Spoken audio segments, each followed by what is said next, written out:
Welcome to the Larger Us podcast, the show that's about how we can become a larger us rather than a them and us, by working at the places where our states of mind and the state of the world meet. With me, Alex Evans. Find out more about Larger Us's work and how you can get involved at larger.us. Hello, and welcome to a special edition of the Larger Us podcast with me, Alex Evans. We're mixing things up a bit this week in that this time around, I am the guest rather than the host, talking about our new report, Building a Larger Us, which is out this week. And so I'm delighted to introduce as our guest host for this episode, Elizabeth Oldfield. Liz is the host of the Sacred podcast, a great podcast which does not unrelated work in the space of looking at how we can build empathy and build bridges across difference. She was previously director of Theos, an amazing think tank that works at the interface of religion and public policy. She's also been working with us at Larger Us as a senior advisor. So it's lovely to have you with us, and thanks for doing this, Liz. Oh, it's a joy. It's a joy to be here. And I'm so excited to dig in to this guide. I think there's such riches in there. But I need to say, for those who are joining the podcast for the first time, whose voice you were just listening to, that was Alex Evans. He is the founder and the director of Larger Us, which you're going to hear all about. He's the author of the book, The Myth Gap, which is really about the role of stories and our loss of stories and how it makes it difficult to tackle the complex problems that we face. He was previously campaign director at Avars. Before that, he was a policy wonk in a range of areas, a special advisor to politicians, and a bunch of other things, I'm sure some of which will come out in our conversation. And I wanted to ask you, Alex, during this varied career on politics and social change, you know, you've worked in some pretty divisive areas, the environment and Brexit. You lived in Jerusalem, which, beautiful and interesting as it is, I'm sure is not always the most kind of peaceful and united of cities. Do you think you were always working to build a larger us, to connect across differences, or was there other things going on? I think I've pretty much been interested in that question for as long as I've worked on political issues and trying to change the world. I found an article a few weeks back, which I'd written all the way back in 1999, which was on the subject of loving the enemy and arguing that for lasting change, we need to kind of build bridges and win people over rather than just casting them as the other, as the enemy. So it's something that I've been curious about for a long time. But as I set out in the guide, I suppose I really began thinking about it in earnest when I was working at Avars and running a big UK national campaign on Brexit. I think that what really came home to me at that point was how people working on both sides of the debate, whether for Remain or to leave, was so often kind of firing up their base by displaying contempt for their opponents. And as I've talked about before, that sort of came to seem less like a normal political disagreement and more like a septic wound, really, in our politics. And I was uncomfortably aware of how the work that I was doing certainly wasn't helping to heal that and might even in some ways be contributing to it. So that was really the thing that planted the seed that eventually grew into the work we're now doing at Larger Us. And what do you think was behind some of those tactics? Because you're right, the classic political or campaigners playbook often talks about polarizing deliberately, you know, personalizing the problems, deliberately using anger, using fear as a way to meet your objectives, which might be really, really good objectives, right? And some of the people coming to listen to this will be thinking that their motivations are to do good and they've been taught these tactics. Where did they originally come from? Why are they so appealing? I mean, they tap into very deep parts of our psychology. Them and us dynamics have been around for as long as we've been around as a species. And of course, paradoxically, when you have a very strong them and us dynamic, think of a war, for example, it really supercharges cooperation on your side because you're up against a threatening other, and it forces you to kind of cohere and come together, albeit in opposition to somebody else. But I think when you're looking at change making and campaigning specifically, there's no doubt that a lot of the smartest people out there, some of the kind of real veterans of this world, argue that polarization is something we should actively seek to do. I mean, if you look at someone like Saul Alinsky, who wrote the famous book Rules for Radicals, The 13th of his 13 rules is pick the target, freeze it, personalize it, and polarize it. Or if you look at Anachenka Osorio, who's a very, very famous and talented organizer in the United States, she sometimes argues that unless you're alienating your opponents, then your comms strategy probably isn't working. And similarly, if you join lots of big NGOs as a rookie campaigner, one of the first things they may teach you is that you should always have a good baddie, a villain, as the centerpiece of your campaign. And in a lot of ways, you can see why the incentives favor that. I mean, when you have that resonant enemy, it's great for firing up your supporters for some of the reasons I've just mentioned. It's also great for securing media coverage. It's great for maximizing your fundraising. So there's lots of reasons to do it. But I think the question that this guide is really inviting changemakers to reflect on is the possibility that when we use that playbook, there's a risk of winning battles but losing the war, because more and more the kind of issues that we're up against at this point, things like climate breakdown, for example, are issues where really transformational breakthroughs depend on us coming together and having a sense of kind of shared purpose across the political spectrum. These aren't issues that we can win just by firing up a kind of progressive or left-leaning political base. We need a much broader consensus than that. And if the tactics that we're using are ones that promote division, then we are actively undercutting that consensus across the political spectrum. It says in the guide that changemakers need to do this self-reflection, and acknowledges that actually might be quite painful and difficult personally. You talk about first do no harm. And I imagine it's quite emotionally challenging to realize the work you were doing in the world, driven by the best of intentions because you were trying to do good and bring justice, might actually have been contributing to some of these problems. What would you say to people who are wrestling through that? Have you had that emotional experience in your life?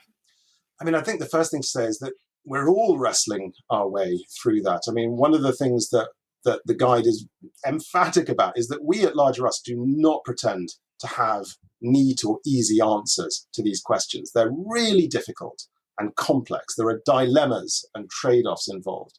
And so part of the intention in writing this guide is, rather than setting out, as I say, easy, neat answers, more to kind of invite more people into asking the questions together in community with each other.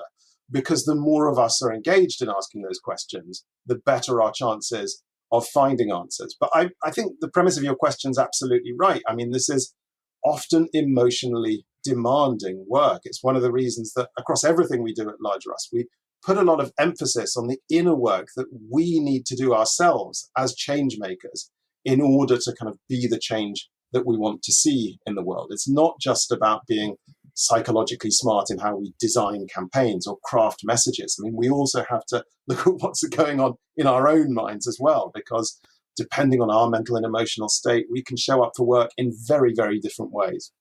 Yeah. You've used the phrase changemakers a few times. What do you mean by that? And why did you pick that term? So, I mean, when we talk about changemakers at Larger Us, we mean it in a very broad sense. We really mean anybody who is trying to change the world for the better. So that could be people who do this stuff for their jobs, like politicians or campaigners or columnists in newspapers. But it could also be people who work as volunteers or as organizers or just simply as citizens who want to have a positive impact in their communities. But in the guide, we're quite careful to say that, we're not talking about people of a specific political persuasion. We're not just talking about progressives or centrists or conservatives. We think that in all of these different categories, there are people of goodwill who want to see a future shaped by justice and wisdom and care for the world and its inhabitants. And that, in fact, as I've already touched on, getting to where we need to get to involves building coalitions involving people from all of these categories. So when we talk about changemakers, again, we mean across the political spectrum.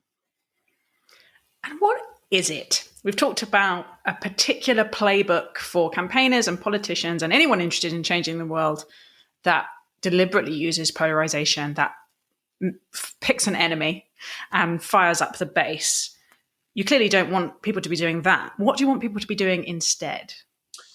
So what the guide is really about is, partly, yes, to identify some of the problems and drawbacks with them and us campaigning, but also to posit an alternative, which we call larger us campaigning. And that's to say, the sort of change making that bridges divides rather than deepening them, that sees victory less in terms of defeating an enemy and more in terms of transforming relationships.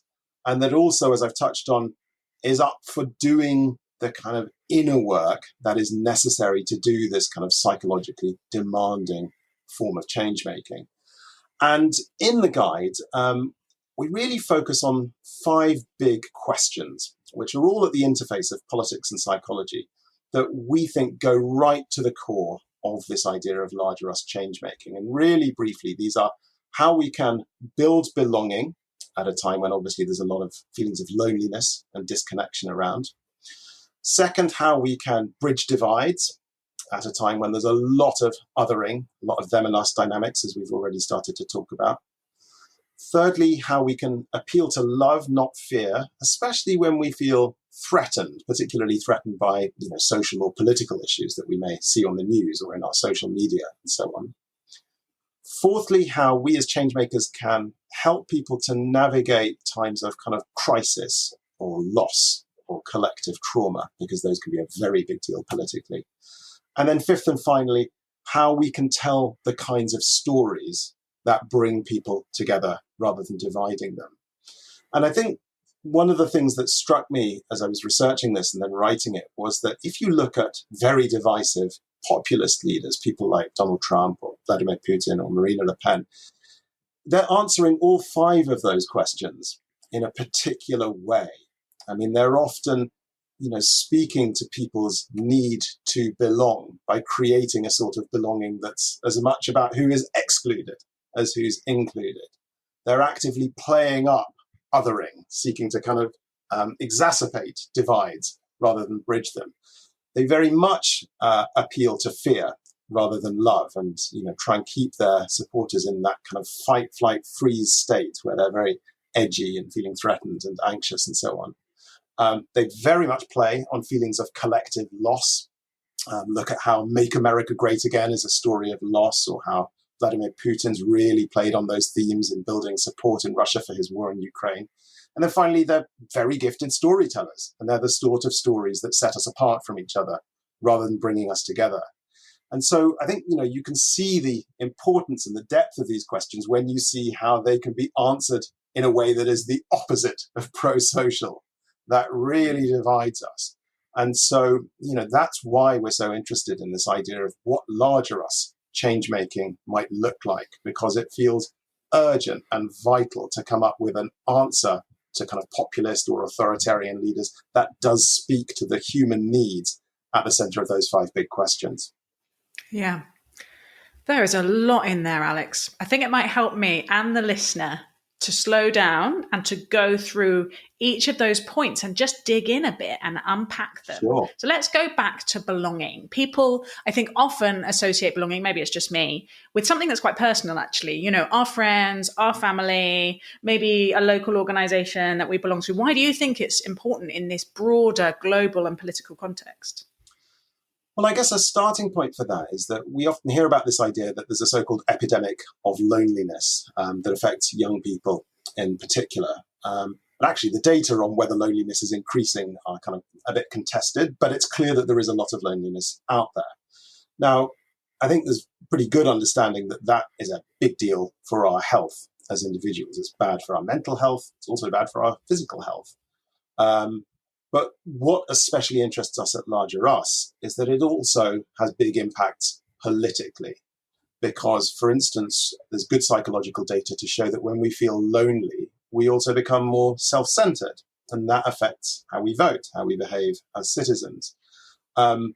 More darkly, there's also quite clear evidence that loneliness can, in some cases, lead people into political extremism. Of course, not all lonely people become extremists, but most extremists started out lonely. So it becomes really important, if we want to kind of reduce extremism, to create that sense of belonging that makes us feel joy, feel embedded in relationships and kind of protects us. It makes our communities more resilient and more able to deal with shocks like the pandemic that we've just had over the last couple of years. So, we think that's one set of reasons for change makers to seek to build belonging through their work. But also, we know that this is what makes for movements that last. If you look at political and social movements that have really changed the world, they so often are built out of kind of small groups where people feel seen, where they feel valued and like they belong. Look at the role, for instance, of religious congregations in the US civil rights movement in the 50s and 60s. And, just like soldiers in wartime feel a sense of loyalty to their platoon, and it's really that loyalty to their peers that kind of motivates them. The best kind of political movements for change learn that lesson as well. So belonging really counts if you want to change the world. It really does. And what about bridging divides? Because I can imagine everyone can think of the group or the type of person that they really don't want to have to work with or spend time with. Give us a reason why it's important. I think essentially because if we don't do that work of kind of, if you like, meeting the other and having those genuine encounters with people who may see the world in very different terms, then it just creates a context that's rife for othering and for prejudice and for misunderstanding, which of course are pretty obvious features of our politics lately. And I think it's worth saying that, our work on this has got harder in recent decades. For one thing, there's this big set of sociological trends which mean that we're much more likely now to work with or go to school with or befriend or even marry people with very similar backgrounds and outlooks to our own. And then, of course, more recently, that's been turbocharged by the rise of social media, which is very effective at sorting us into little tribes of the like-minded and the so-called kind of echo chamber effect. So all of these factors mean that, we're less and less likely to meet the other, as it were, to come across them in real life. And when we do, it can be a shock. It's something we can experience as quite threatening. And so, one of the things that we are fascinated by and that the guide talks about a lot is how we can have those encounters across difference in a kind of creative and constructive and curious way.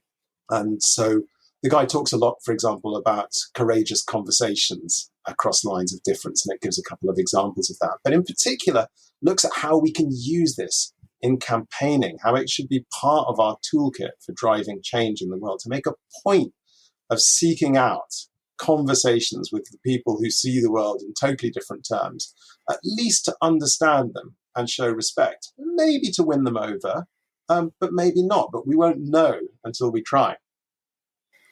What's your number one tip for someone wanting to have a courageous conversation? Well, I'd probably refer to a recent episode of the podcast we had with Monica Guzman, who's the author of How to Have Curious Conversations. But she emphasizes the need to start with respect. That's the kind of basic sine qua non of having these kind of conversations.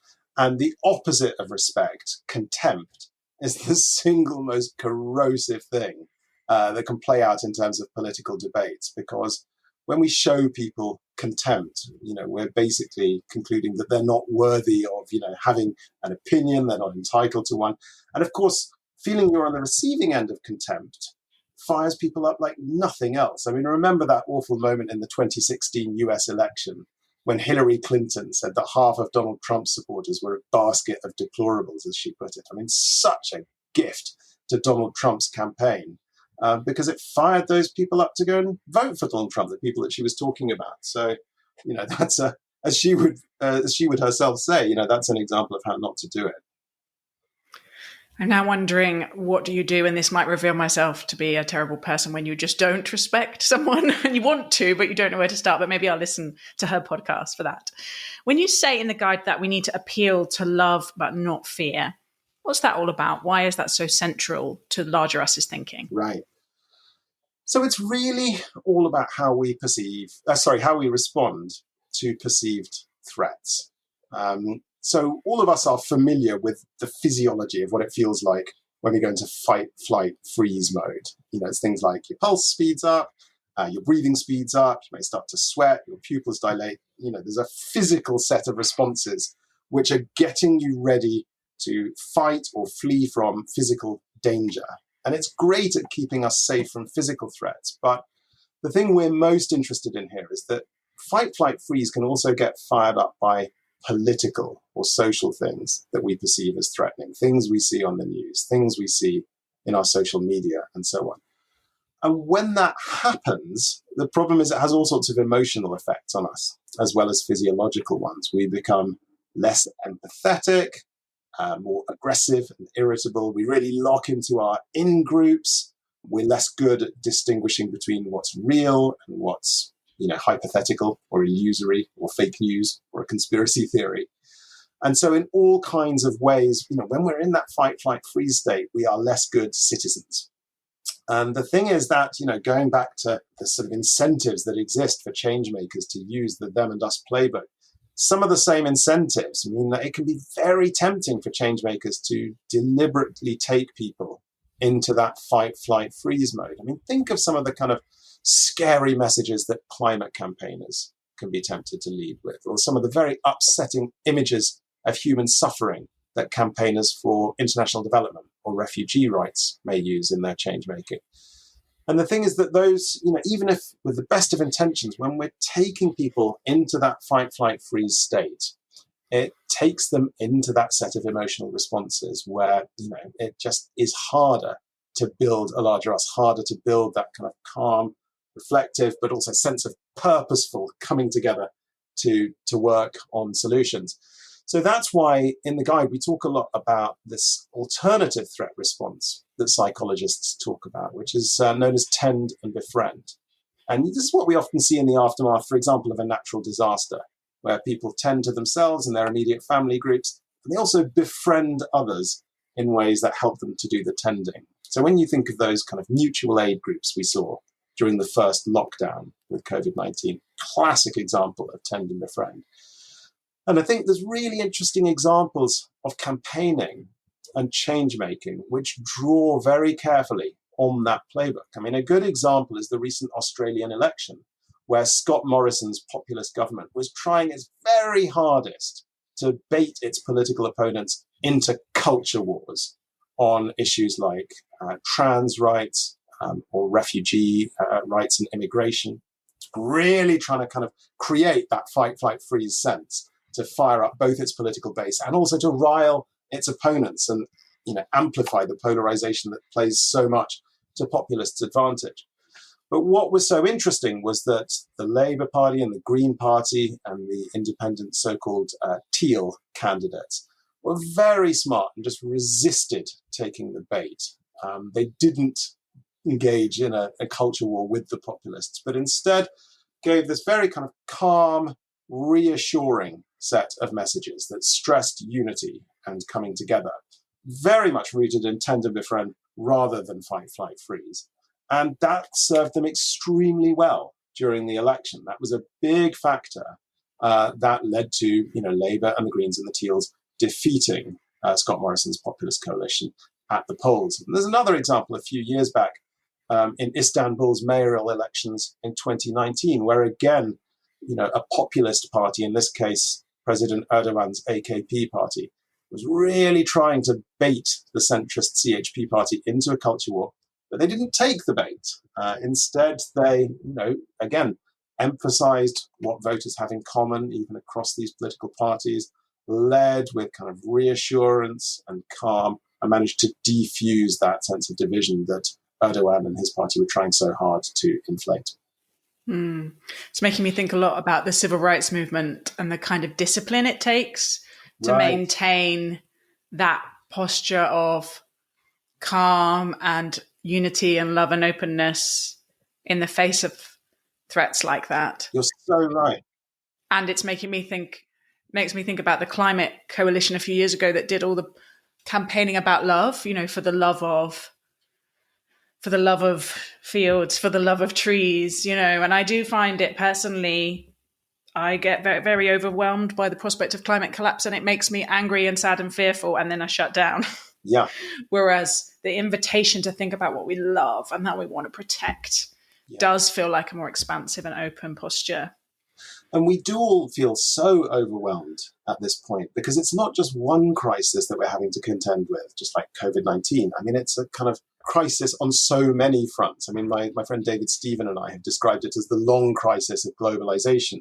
But, just over the last 2 years, we've had a pandemic, cost of living crisis, wars in kind of Ukraine and Yemen and Afghanistan, inflation kind of galloping. There's so much for people to cope with. And of course, we go into overwhelm and shut down. Compassion fatigue is one of the kind of first examples of the kind of burnout that can result. So as you say, starting from a place of assurance, calm, what we have in common and how we love each other, is a much more constructive place to start from, and a better emotional register to work in as change makers. The guide also does talk about loss and trauma, though, and how these hard emotions, those who want to do good in the world need to be quite literate and conscious of the role loss and trauma play. Could you unpack that for me? Yeah, absolutely. So, I mean, of course, trauma in the strict medical sense refers to an individual's response to a terrible event. Like kind of seeing a death happen or being seriously wounded. More recently, psychologists have started to talk about so-called complex trauma, where it's less about a single event and more about longer-term hurts, like kind of neglect in childhood, for example, or long-running abuse. So there's kind of different kinds of individual trauma, and the same is also true at collective level. I mean, obviously, communities or societies can undergo an awful event. Think of a genocide like the one that happened in Rwanda in 1994. But there's also kind of the longer run effect of lots of crises, things like climate breakdown, for example, which also can kind of engender that feeling of loss, of trauma, of overwhelm, and so on. And in a time where there is, as we've just been talking about, so much crisis happening and flying at people, it becomes really important for change makers to kind of help communities and societies to navigate that. Because, of course, populist leaders are often ruthless in exploiting feelings of shared loss and kind of using that to whip up division. There's a psychologist whose work the guide talks about, a man called Vamik Volkan, who's done fascinating research on how when societies experience a loss, which can be something like loss of prestige, or loss of status, or loss of empire. If that loss is not mourned for in a healthy way, it can become a kind of cornerstone of group identity. And it's really important here to cite that, what gives those communities that sense of loss, it may not be seen as a legitimate sense of loss by everybody else. Everyone else may be thinking, well, that's a long overdue rebalancing of a terrible injustice. But it feels to those communities like an experience of shared loss. And the thing is that when that's not mournful, when they're acting out from that place, it becomes everyone else's problem.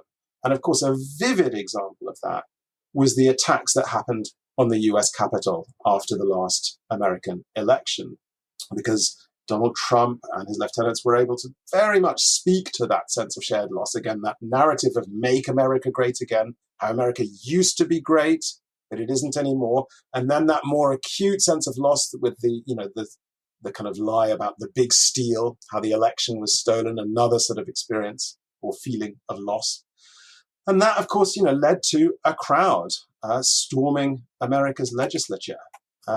Or again, as I touched on earlier, look at how Vladimir Putin uses narratives of loss and grievance to kind of play on that sense that a lot of Russians have felt since the fall of the Soviet Union about, again, wanting to be great again.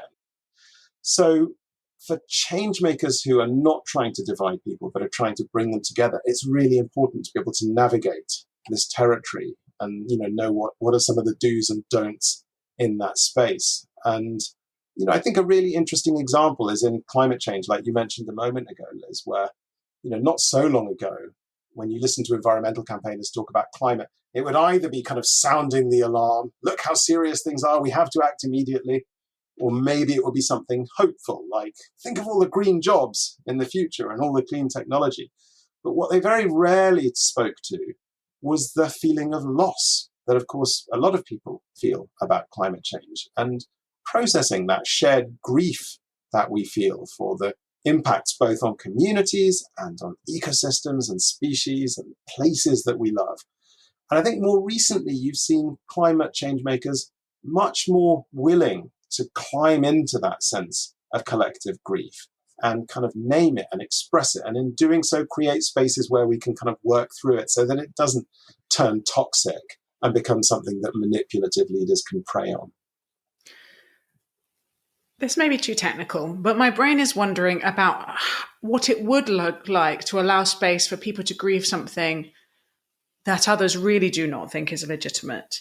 For example, a loss of empire or an idea of a stolen election.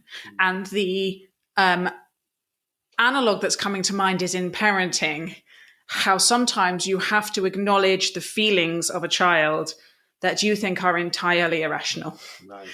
And that can't help but sound patronizing, but that sounds like the closest I can get to knowing how to allow space for grief and loss, which I do not understand. Yeah. Why it's a grief and loss for you, but it happens often in parenting where a child will have a complete meltdown over the wrong color cup. And I have learned not to say, don't be stupid. It's just a cup. Yeah. But to say, I can see that's really hard for you. I'm still not getting you a different cup, Right. but I can see that's really hard for you. And just an acknowledgement that the feeling is there sometimes might be enough, or might move us more into a compassionate posture. Does that sound like a crazy idea? No, I think there's a lot of wisdom in what you say. And it makes me think of, there's a story about how in Germany, when one of Germany's largest coal mines was closing down, of course, for environmental campaigners, that was a cause for triumph, for celebration, but not for the miners that worked there. And something that the Merkel administration got really right in that instance was that they made a big point of kind of showing respect and acknowledging that sense of loss that a lot of miners felt. And there was a big ceremony at the time, and Angela Merkel came herself and was presented with great ceremony with the last lump of coal to be dug up from the mine. And I think something like that kind of names that there's a powerful experience of loss being felt and that offers an opportunity for some kind of closure can be, really important. But I think, the even trickier ground that your question points towards is what happens when some people have perpetrated real harm against others, which may be coming from a sense of loss, whether that's misplaced and, illegitimate or not. But, nevertheless, they're acting out and causing that harm because, on the one hand, clearly where harm has been done, accountability is terribly important and part of the kind of, process of setting things right. But equally, it's also the case that, perpetrators need healing too, to put it really bluntly. And I think that, there are examples, deep, rich examples of what it looks like to wrestle with what that looks like in practice. So one example, obviously, is South Africa's Truth and Reconciliation Commission after apartheid, where, there was a lot of emphasis on accountability for perpetrators, but it also, if they were willing to own what they've done and accept the harm that had caused others and that they could have made different choices, and if they were doing everything in their power to kind of make amends, then it was possible to have reconciliation. And this is a lot like the principles you see in criminal justice with so-called restorative justice, where victims and perpetrators sometimes come face to face. And it can be very healing for both sides. It's not a substitute for accountability. It's a complement to criminal justice rather than a substitute for it. But nevertheless, it recognizes that need for healing on both sides, so that you can move on from the trauma rather than just constantly passing it on for someone else to deal with.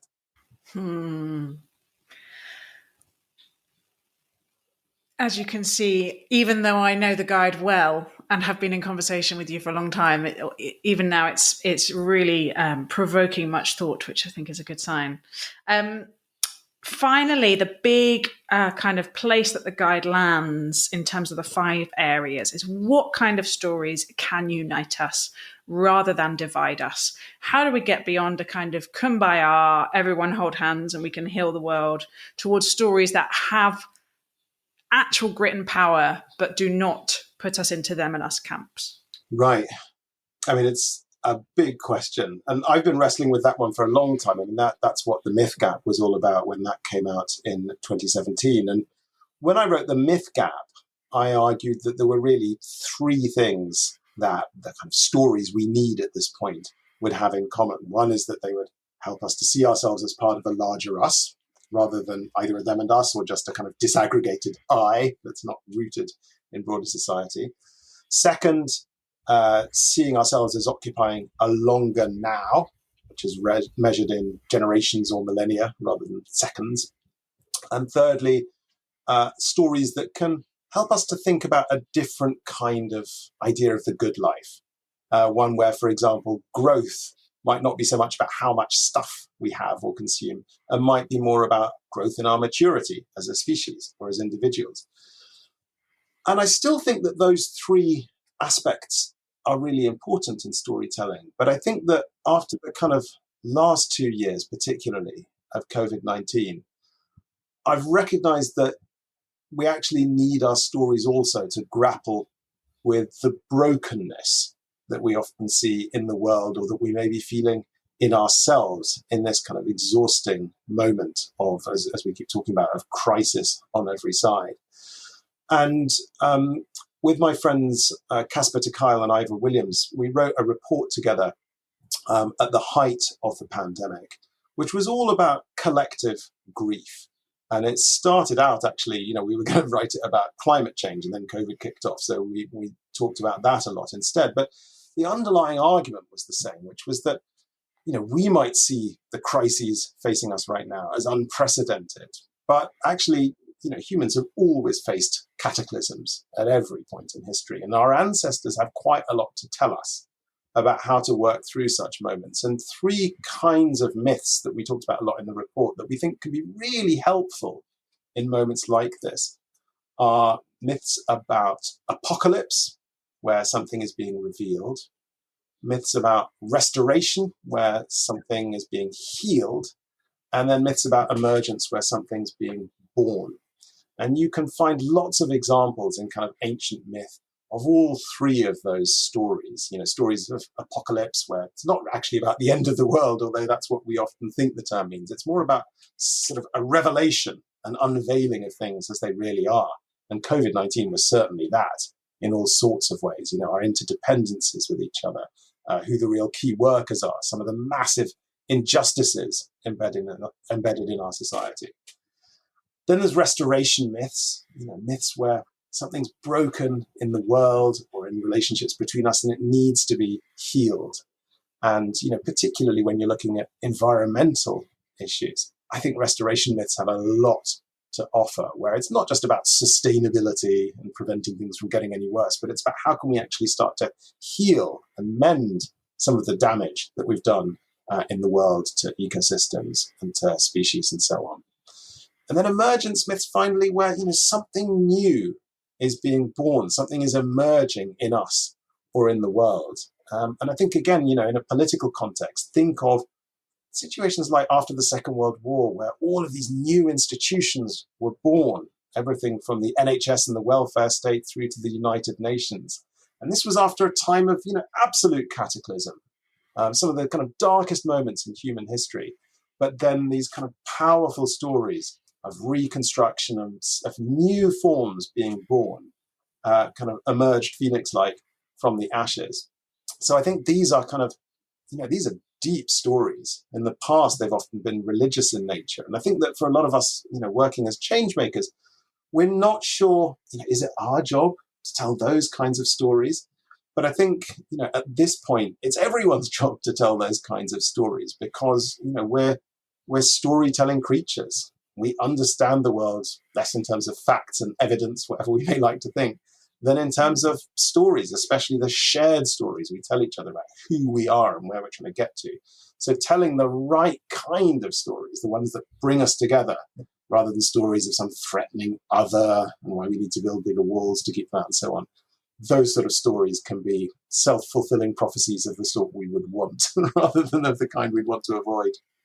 Yeah. I imagine that one of the critiques you get when you say things like this is, isn't this just naive? Like, the other guys aren't going to play this playbook. They're not going to be doing larger us change making. And if we spend all the time trying to build bridges with them and tell stories that include them and help them grieve their loss and trauma, they'll just be sweeping into power. Like, isn't this nonsense? What's your response? Why is this not just like, be nice to people?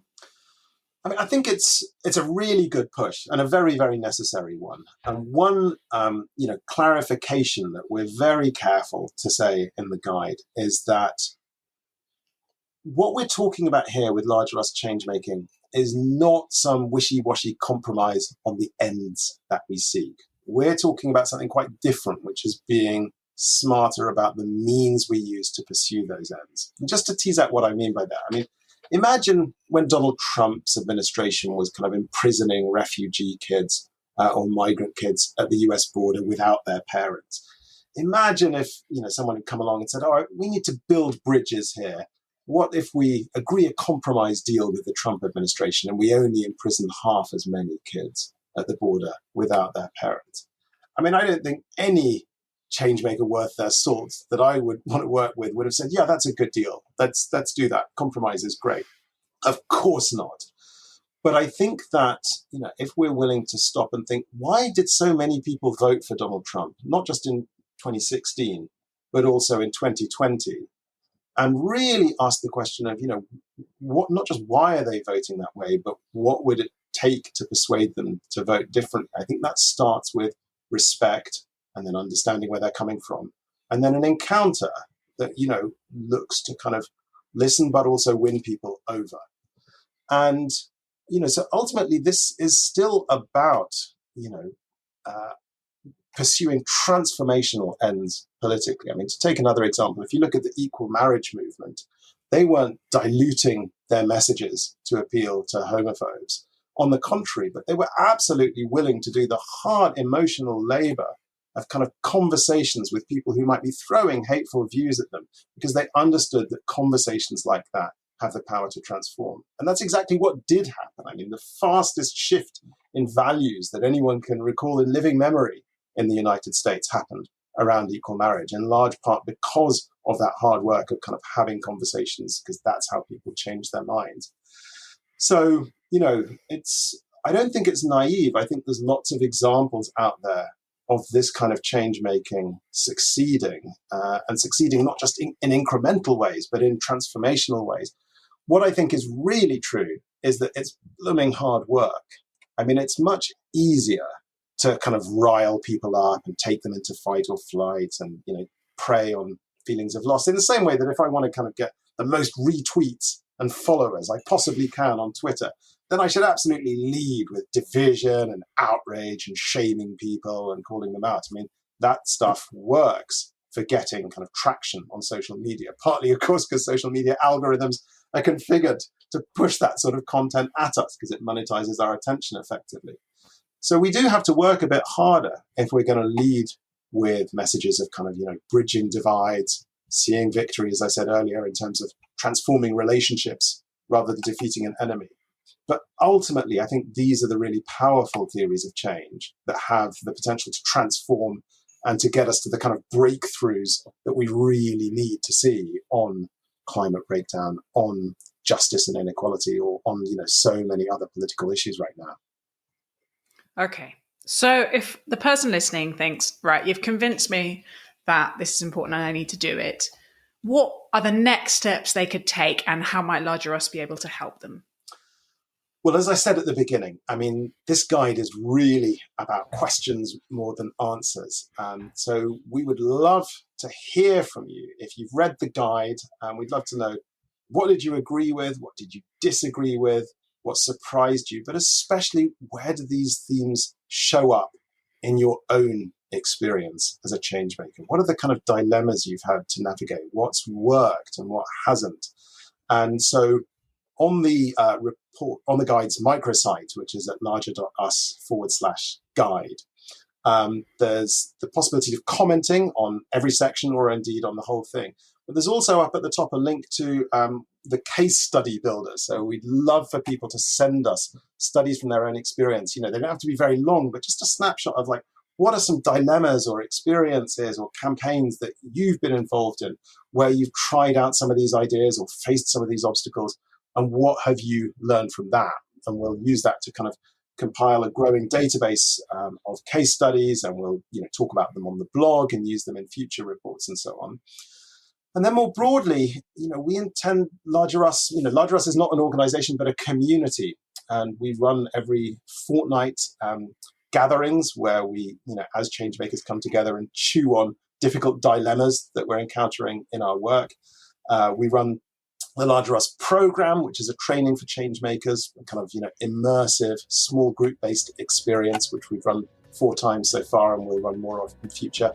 And then obviously we have, the newsletter and the podcast and so on. So for all of these things, if you go to the Get Involved section at larger.us, you can sign up for the newsletter, find details of events that are coming up, and get involved. We'd absolutely love to have you on board. Alex Evans, thank you so much for speaking to me today. And thank you so much for hosting the podcast, Liz. I really enjoyed the chat, and thank you.